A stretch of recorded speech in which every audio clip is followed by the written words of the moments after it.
સ્વાગત છે તમારું અમારી ચેનલમાં। બંગાળની ખાડીમાં ફરીથી મજબૂત સિસ્ટમ બની ગઈ છે અને તારીખે 14 સપ્ટેમ્બર અને શનિવાર રાતના તાજા હવામાન સમાચાર જોઈએ તો આ સિસ્ટમ છે એ સૌરાષ્ટ્ર ગુજરાતને કેટલા પ્રમાણમાં અસર કરતા થશે તેની સંપૂર્ણ વાત કરતાં પહેલાં જો અમારી ચેનલ પર નવા હોય તો ચેનલ સબસ્ક્રાઈબ કરી વિડીયો લાઇક તથા શેર કરી દેજો મિત્રો।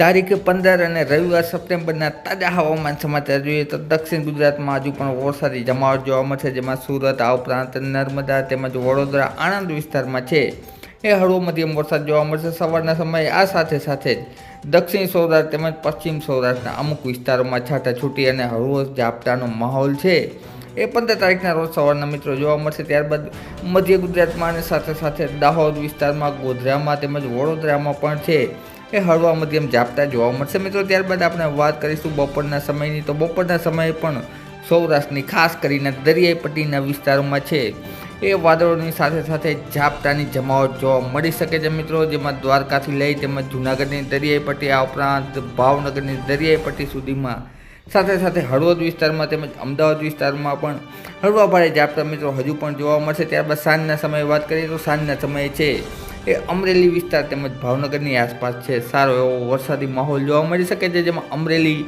આ ઉપરાંત મહુવા તેમજ પાલીતાણા, ભાવનગર, સિહોર વિસ્તારમાં તેમજ ઢસા વિસ્તારમાં છે એ હળવો મધ્યમ વરસાદ છે એ 15 તારીખના રોજ સાંજના સમયે મિત્રો જોવા મળી શકે છે। ત્યારબાદ આપણે વાત કરીશું 16 તારીખની તો 16 તારીખના રોજ બંગાળની ખાડીની સિસ્ટમની અસર રૂપે છે એ ખાસ કરીને દક્ષિણ સૌરાષ્ટ્રમાં છે ઉનામાં, કોડીનારમાં તેમજ સુત્રાપાડા, વેરાવળ આ ઉપરાંત ગીરના વિસ્તારમાં તેમજ મહુવામાં, અમરેલીના ગ્રામ્ય વિસ્તારોમાં સાથે સાથે જૂનાગઢ તેમજ કેશોદ, મેંદરણા વિસ્તારોમાં છે એ હળવા મધ્યમ ઝાપટા હજુ પણ જોવા મળી શકે છે। આ ઉપરાંત જામનગરની આસપાસ પણ છે એ હળવા મધ્યમ ઝાપટા મિત્રો જોવા મળી શકે છે।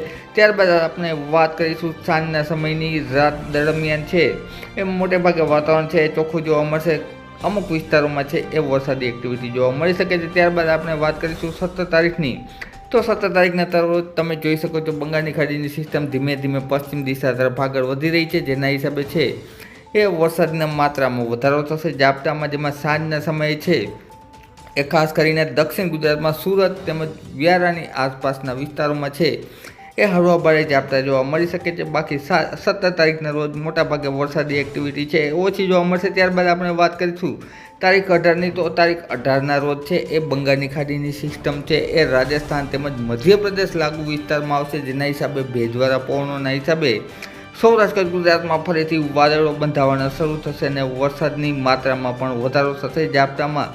ત્યારબાદ આપણે વાત કરીશું રાત્રિગાળા સમય દરમિયાન તો રાત્રિગાળા સમય દરમિયાન છે એ પવનની અસ્થિરતાને કારણે ભાવનગરની આસપાસના વિસ્તારોમાં છે એ ગાજવીજ સાથે વરસાદ પડી શકે છે મિત્રો। ત્યારબાદ આપણે વાત કરીશું તારીખ 19ની તો 19 તારીખના રોજ છે એ ખાસ કરીને દરિયાપટ્ટીના વિસ્તારોમાં ઝાપટા જોવા મળી શકે છે મિત્રો બપોરના સમયે।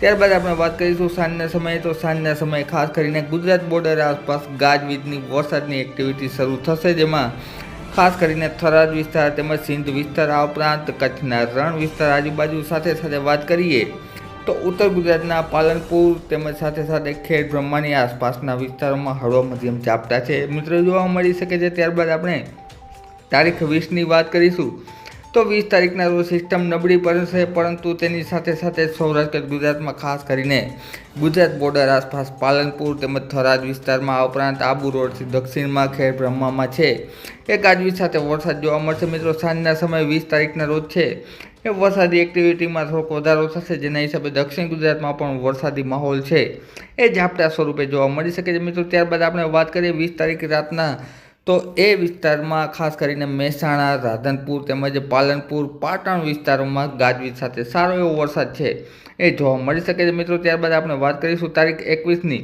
તો 21 તારીખના રોજ ફરીથી વાતાવરણમાં છે એ વરસાદની માત્રામાં વધારો થશે, જેમાં અમદાવાદની આસપાસના વિસ્તારો, ધોળકા, નડિયાદ તેમજ સુરેન્દ્રનગરના વિસ્તારો આ સાથે સાથે ખંભાતના વિસ્તારોમાં તેમજ ભાવનગરના વિસ્તારોમાં સાથે સાથે મહુવા તેમજ અમરેલીના વિસ્તારોમાં આ ઉપરાંત વાત કરીએ તો જૂનાગઢ તેમજ વેરાવળ આ ઉપરાંત ઉના વિસ્તારોમાં છે એ હળવા મધ્યમ ઝાપટા છે મિત્રો જોવા મળી શકે છે। સાંજના સમયની વાત કરીએ તો સાંજના સમયે ફરીથી વરસાદી એક્ટિવિટી છે એ પૂર્વ બહારમાં ખાસ કરીને દાહોદ વિસ્તારમાં જોવા મળશે, જેમાં ગોધરા, દાહોદ તેમજ લુણાવાડા વિસ્તારોમાં ગાજવીજ સાથે વરસાદ મિત્રો તારીખ 21ના રોજ જોવા મળશે।